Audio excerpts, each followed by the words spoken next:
नमस्कार, good morning. मैं ओम प्रकाश मेहता आज आपको बीए पाठ्यक्रम राजनीति विज्ञान के पेपर अंतर्राष्ट्रीय संबंध के शीर्षक संयुक्त राष्ट्र संघ यूएनओ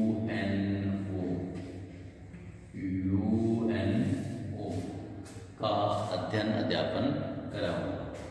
अब हमने आज तक यूएनओ के बारे में क्या किया? यूएनओ की संगठन और कार्य, यूएनओ के संगठन और कार्य, ये हमने अध्ययन किया। संयुक्त राष्ट्र संघ के संगठन और कार्यों का अध्ययन किया। फिर संयुक्त राष्ट्र संघ के अंगों की बात करते हैं। संयुक्त राष्ट्र संघ के 6 अंग है। 6 अंगों में नंबर 1 आता है महासभा, जिसको हम जनरल असेंबली बोलते हैं। वर्तमान में विश्व के 193 सदस्य देश है, यानी 193 सदस्य है यूएनओ के और 193 महासभा में है। दूसरी है सुरक्षा परिषद। सुरक्षा परिषद के 15 सदस्य है, जिसमें 5 स्थायी है, 10 अस्थायी है। तीसरा हम करते हैं न्यास परिषद के। न्यास परिषद में सदस्यों की संख्या 54 है। फिर हम बात करते हैं सचिवालय की। सचिवालय का महाअध्यक्ष होता है, वो महासचिव होता है, और उपाध्यक्ष होता है इसका उप महासचिव, और एक निदेशक होता है। जब इसका निर्माण किया गया था, जब इस संगठन को बनाया गया था, तब 1000 कर्मचारी थे। वर्तमान में इन कर्मचारियों की संख्या 8900 है। नेक्स्ट हमारा है आर्थिक एवं सामाजिक परिषद, जो आर्थिक और सामाजिक कार्यों से संबंधित करते हैं। जब आर्थिक एवं सामाजिक सभी यूएनओ का गठन किया गया था, तो आर्थिक और सामाजिक परिषद में 18 सदस्य देश थे। बाद में इसकी संख्या 27 हुई। वर्तमान में इसके सदस्यों की संख्या 54 होगी। छठा और अंतिम जो इसका अंग है, वो है अंतर्राष्ट्रीय न्यायालय। हमने बाकी 5 अंगों का अध्ययन पूर्व में कर चुके हैं, 5 अंगों की व्याख्या पूर्व में कर चुके हैं। अब हम करेंगे छठे अंग अंतर्राष्ट्रीय न्यायालय। इसका मुख्यालय हेग में है। इसका मुख्यालय हेग में है। अंतर्राष्ट्रीय न्यायालय एक देश से दूसरे देश तक के बीच के जो विवाद है उनको सुलझाने का काम करता है। अंतर्राष्ट्रीय न्यायालय कोई भी व्यक्तिगत मामला नहीं सुलझाता। अंतर्राष्ट्रीय न्यायालय राष्ट्र संघ का एक कानूनी संस्था है, जो कानून का परामर्श देती है। कानून से संबंध रखने वाले प्रश्नों पर ही यह विचार करता है। राजनीतिक झगड़ों से इसका कोई संबंध नहीं है। चाहे चाइना अमेरिका का हो, चाहे चाइना भारत का हो, चाहे भारत अमेरिका का हो, इनसे संबंध नहीं है। ऐसे देश जो इस न्यायालय के सदस्य नहीं हैं, किंतु किसी मामले में न्यायालय के समक्ष प्रस्तुत करना चाहते हैं तो कर सकते हैं।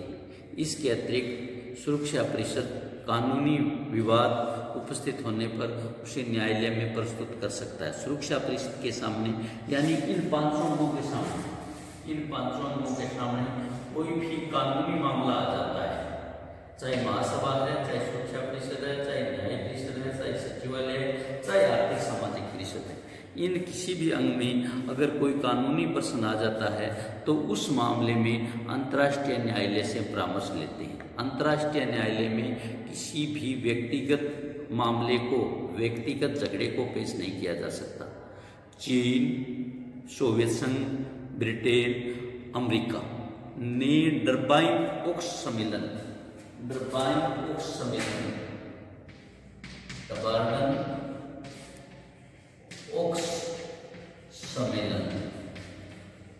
सम्मेलन किनके बीच हुआ? रूस, चाइना, ब्रिटेन और अमेरिका में संयुक्त राष्ट्र संघ के इस अंग संबंधी, कौन से अंग संबंधी? अंतर्राष्ट्रीय न्यायालय संबंधी प्रस्ताव प्रस्तुत किया। इससे संबंधित प्रस्ताव प्रस्तुत किया। इन संगठनों ने यह प्रस्ताव कहा, या प्रस्ताव में ऐसा कहा गया कि विश्व के कानूनी मामलों को सुलह करवाने के लिए, विश्व के कानूनी मामले निपटाने के लिए अंतर्राष्ट्रीय न्यायालय होना चाहिए।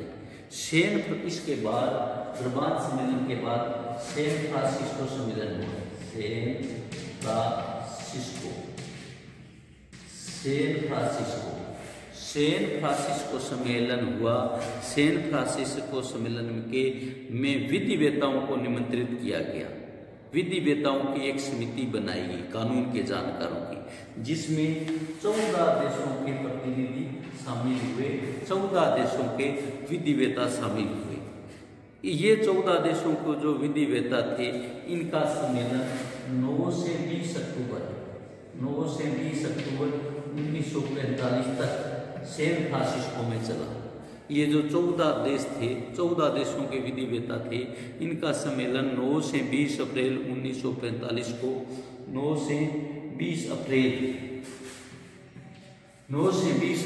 1945 को सैन फ्रांसिस्को में एक सम्मेलन चला। और उस सम्मेलन में इसका ड्राफ्ट तैयार किया गया। इस सम्मेलन में इसका ड्राफ्ट तैयार किया गया। इसका ड्राफ्ट या कानूनी मसौदा तैयार किया गया अंतर्राष्ट्रीय न्यायालय का।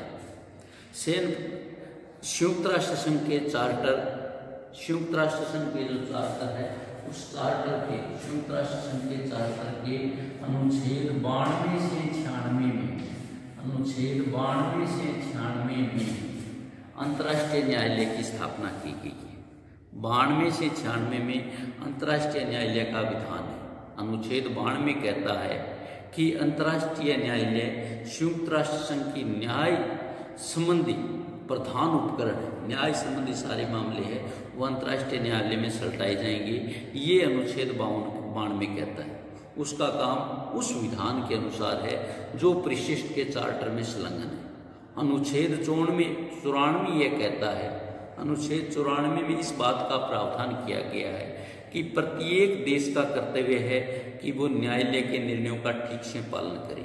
यदि एक पक्ष उसका पालन नहीं करता है, एक देश उसके निर्णयों का पालन नहीं करता है, तो दूसरे पक्ष को अधिकार है कि वो सुरक्षा परिषद का इस ओर ध्यान दिलाए और उपयुक्त कार्रवाई के लिए आकृष्ट करे। अंतर्राष्ट्रीय न्यायालय की स्थापना इस सम्मेलन के बाद 9 से 20 अप्रैल 1945 के सम्मेलन के बाद अंतर्राष्ट्रीय न्यायालय की स्थापना, जैसा मैंने शुरू में बताया, इसका कार्यालय कहाँ है? हेग में। कहाँ है? हेग में। इस सम्मेलन सैन फ्रांसिस्को के 9 से 20 अप्रैल 1945 के सम्मेलन के बाद 3 अप्रैल 1946 को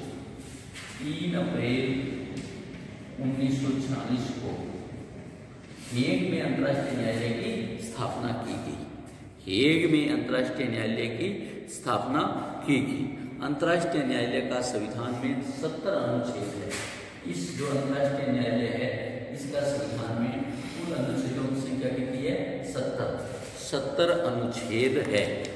और इस न्यायालय के अधिकार क्षेत्र, कार्य संचालन नियम आदि में आवश्यक बातें हुई है। स्थायी न्यायालय का कार्यालय हेग में दूसरे युद्ध के आरंभ तक था। युद्ध काल के बाद स्विट्जरलैंड चला गया, क्योंकि सारे हॉलैंड पर जर्मनी का अधिकार हो गया। क्योंकि हॉलैंड पर जर्मनी का अधिकार हो गया, हेग जो है हॉलैंड में है। युद्ध समाप्ति के बाद संयुक्त राष्ट्र संघ ने जिस न्यायालय की स्थापना हुई उसका मुख्य स्थान हेग में ही रखा। इसका कारण यह भी था कि कार्यालय का भव्य निर्माण अमरीक दानवीर स्वर्गीय कार्नेगी ने अपने धन से करवाया था। अतः आज भी अंतर्राष्ट्रीय न्यायालय कार्यालय उसी भवन में है जिस भवन में पहले था। पहले न्यायालय में जो निर्णय लिए जाते थे, आदेश दिए जाते थे, उन सबको न्यायालय में अंगीकरण कर लिया गया था। नेक्स्ट है न्यायालय का गठन।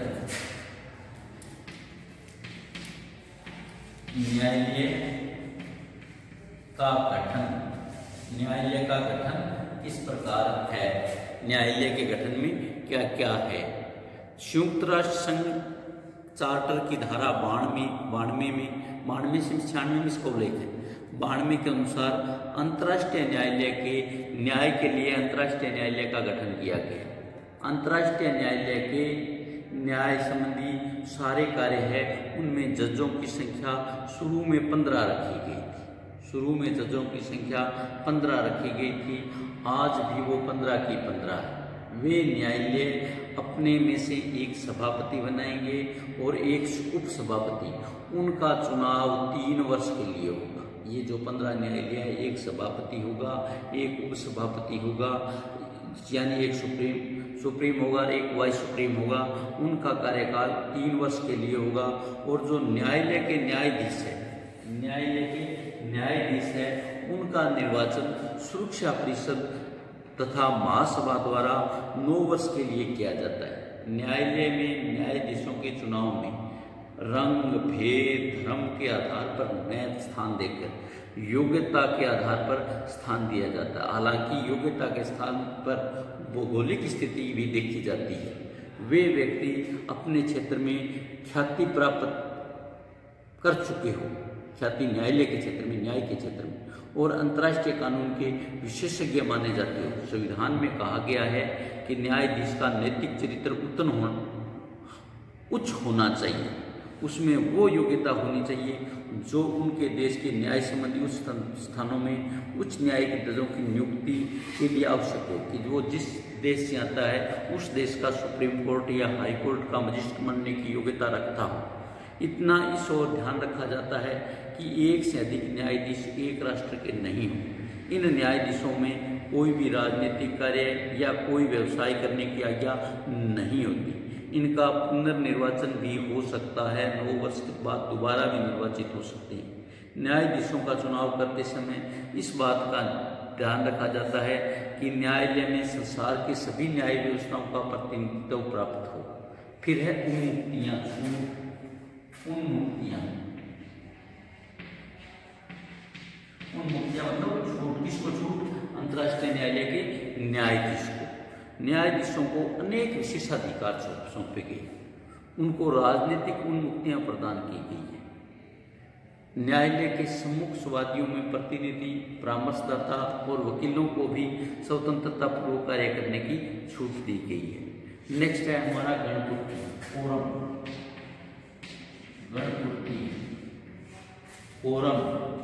गणपूर्ति क्या होनी चाहिए?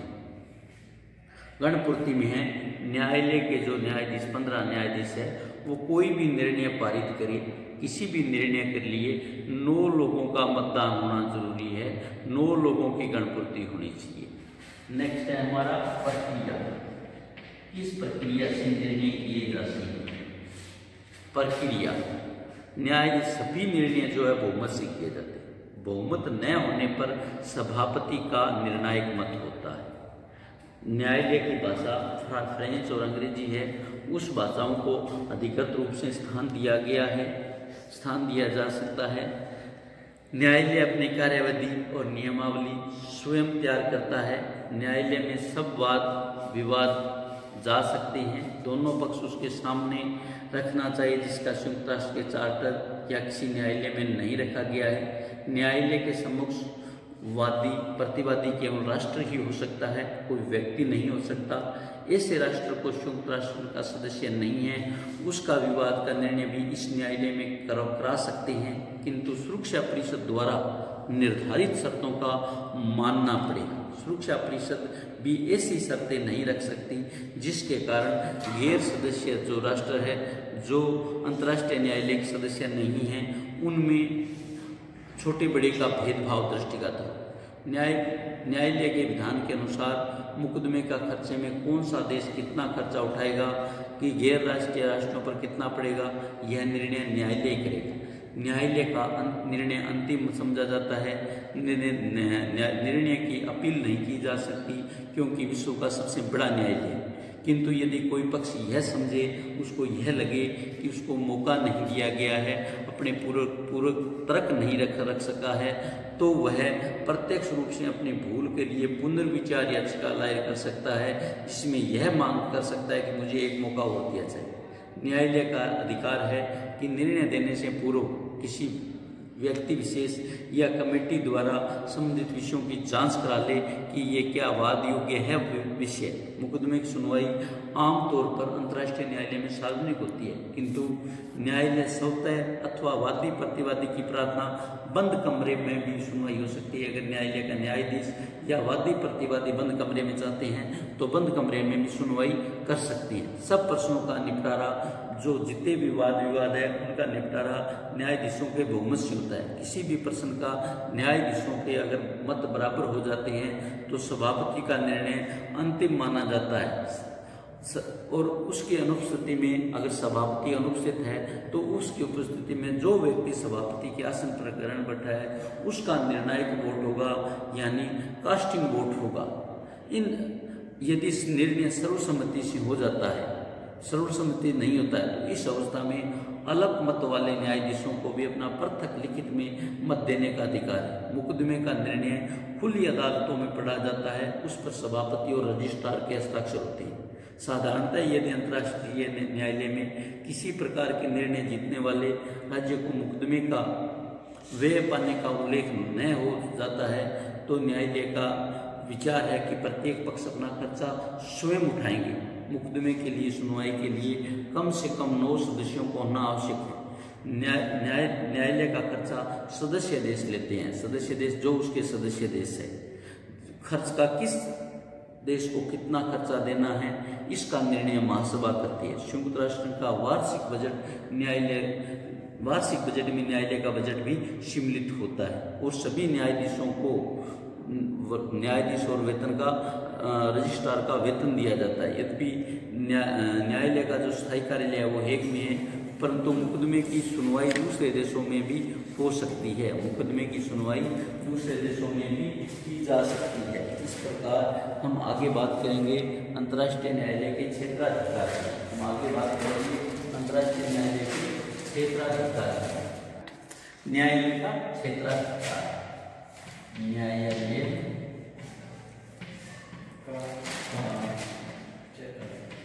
क्षेत्राधिकार। अंतर्राष्ट्रीय न्यायालय के 3 क्षेत्राधिकार है। 3 क्षेत्रों में अंतर्राष्ट्रीय न्यायालय अपने निर्णय लेता है। अंतर्राष्ट्रीय न्यायालय के क्षेत्राधिकार यानी 3 प्रकार के क्षेत्राधिकार है, 3 कार्य है। नंबर 1 है ऐच्छिक क्षेत्राधिकार। ऐच्छिक क्षेत्राधिकार, ऐच्छिक क्षेत्राधिकार। दूसरा है अनिवार्य क्षेत्राधिकार, अनिवार्य क्षेत्राधिकार। और तीसरा जो है उनका क्षेत्राधिकार वो है परामर्शात्मक क्षेत्राधिकार,